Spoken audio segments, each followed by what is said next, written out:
This video is about salary versus commission for salons, spas, and barbershops. This is Social Media Salon with Mafia Hairdresser and special guest David Tremblay of Tremblay Consulting.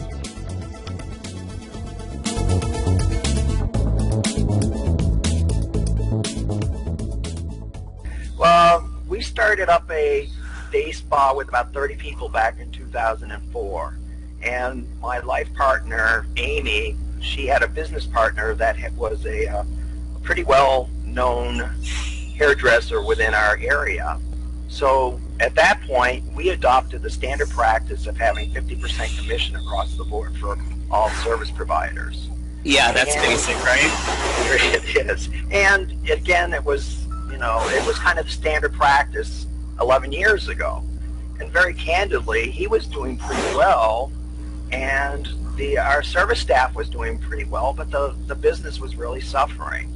From a financial standpoint, we were behind the 8 ball within the first year, and we realized that maybe that practice, that standard practice, was not going to be good for the business nor for our clients. And I say our clients because we did have people that were talented, but they did have some baggage that they brought in too. And some of their promised client list didn't materialize, and we were banking on that. So within the first year, he departed, and we were challenged with the 50% commission and challenges with our staff as well.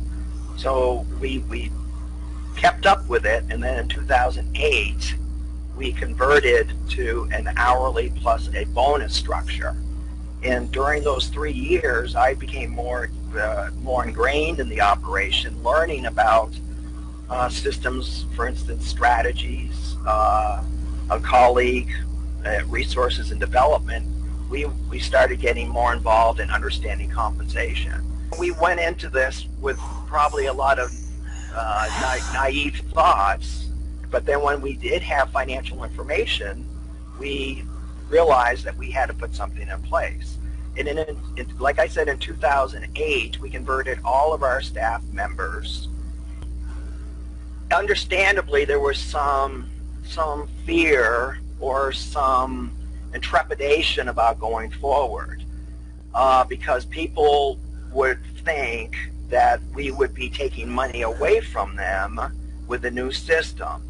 And we had open lines of communication as best as possible. Some of it we had some knowledge from other people like yourself that had made that conversion. But what we tried to do is trying to communicate what the reality of it was going to be as opposed to the perception. Many people actually were looking forward to it because with the commission system, if you're a high-end performer, that's good for you. But if you're in the middle or the lower end, you spend a lot of time in the back room waiting for clients if in fact you do not hustle. So they were looking for the security of the hourly wage, which we had some benchmarks from the marketplace in the country. The Bureau of Labor Statistics actually gave us information, and we were able to have an equitable base salary based on people's experience and performance. Being able to track your own results on a daily basis gives people incentive to get the goals that were established by Amy. With the goals, if in fact you obtained certain levels of sales in terms of service sales and then retail, the more that you achieve, the more that you would receive in a bonus payout, and that's on a bi-weekly basis.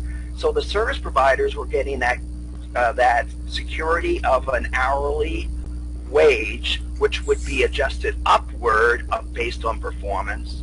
Additionally, they were getting their bonuses based on performance, and then additionally, they were getting their tips. That's what the beauty about it is too, is so again, people are they're avoiding the cycles of income like you're talking about, Jon-David. Additionally, they have incentive. Additionally, our teamwork has gone up incredibly.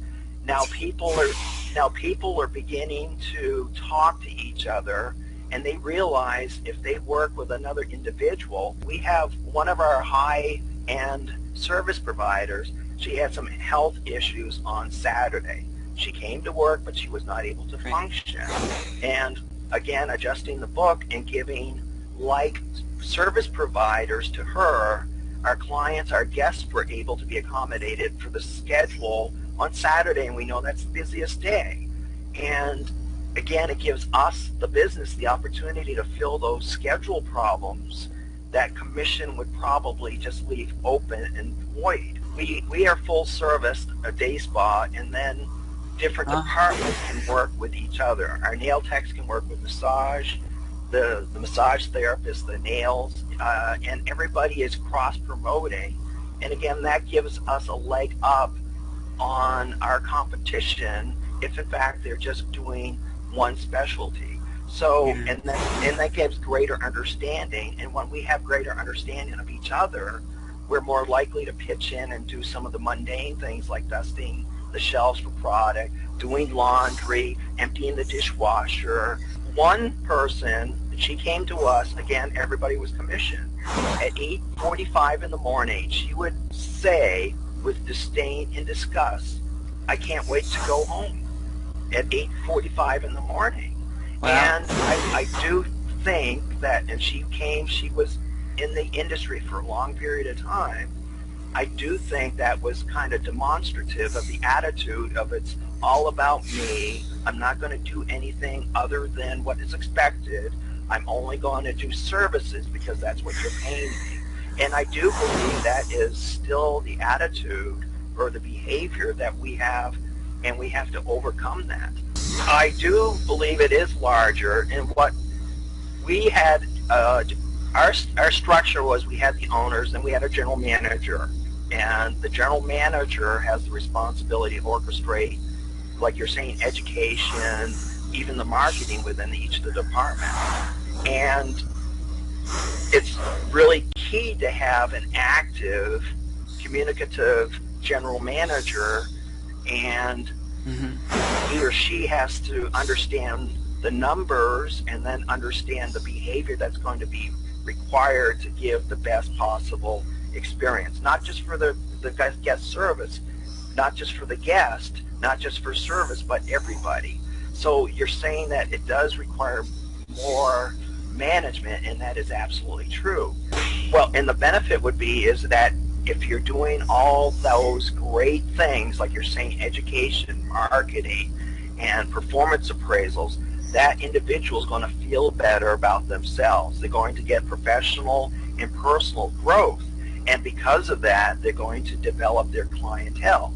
Because they develop their clientele, they're going to have greater longevity and employment within any particular business. And some of it is, like you're talking about social media. We've had a Facebook designated person for 4 years. Wow. And he is active in it. We work as a team, and we get a marketing plan together as through all levels. And then what we do is we put it on paper, we implement it, we look at the results, and she's a vital cog in that whole thing, and she is very good at understanding what is needed. She's obviously in touch with clients since she's a service provider, and we make it relative on Facebook. And again, she's a very important aspect of that, and she's learned a great deal over the last 4 years. There's 4 aspects here, and I wrote them down, and I think I call them the 4 Ps. And the first one is that you have to have confidence in what you're doing. You have to have the vision of what your business is going to be, and the confidence and the leadership that you are going to aspire on a day-by-day basis to get to that level. That's the first thing. And the second thing after that is commitment. Once you have your vision in place and you know what you would like to achieve, you have to be committed. You're going to have good days, you're going to have bad days, but you're going to have that determination and that stick-to-itness so that you're going to be accomplishing your vision with confidence.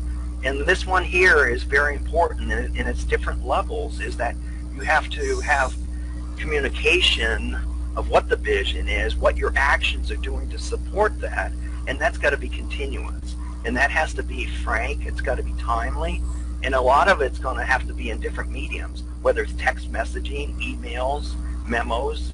It has to be consistent. It has to support, again, the commitment and the confidence. Then finally, this is where really people chicken out, I think, is that you have to have, you've been talking about investment, Jon-David. Everything's investment. And you need to have a cash flow, the boring stuff. You have to figure out how much money you need to make that transition so people are not walking out there behind you and you have your good thing going and gaining momentum. But that is driven by having a good cash plan, and that means you're going to probably have a short-term investment. You need to cover that, and it's going to give you benefits down the road. So those four things, I think, would take away some of the apprehension or the chicken of not going forward. And some of it, too, is you are an odd person out. In Ohio, for instance, I've talked to vendors. There's only probably about 10 to 15, maybe 20% of salons or day spas that are hourly plus a bonus structure in Ohio. In California, it's way down there in terms of percentages, more booth rental and independent contractors. Yeah, big time. So you're kind of out on your limb by yourself, or you have a few colleagues maybe in your immediate area, and that maybe makes people a little more apprehensive. Main website is www.tremblay-consulting.com, and if you go there, then you'll be able to get to the form and send me an email, then I will get back to you promptly.